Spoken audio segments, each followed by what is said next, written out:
this is Chris from Total Parts Plus, and today we have a 2015 Hyundai I30 Premium, stock reference number 5192.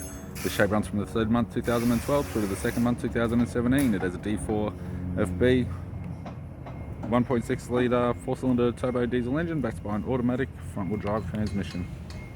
1.6 litre 4-cylinder turbo diesel engine with the left front 17-inch factory alloy mag with a good tyre. Both left-hand doors appear to have no damage. Left rear 17-inch factory alloy mag with a good tyre. We have the left-hand tail light, left tailgate garnish, tidy rear park sensor type bumper cover. Tailgate appears to have no damage. Right-hand tail light garnish, right-hand tail light. Right rear 17-inch factory alloy mag with a good tyre. Right rear door has 2 small dents, and a right front 17-inch factory alloy mag with a good tyre. We have the driver's side door trim, power window master switch. This vehicle is fitted with black leather interior. Black leather center console, automatic type, climate control, heater controls, factory sat nav, CD player, interior mirror, courtesy lamp, left hand sun visor, right hand sun visor, and the instrument cluster.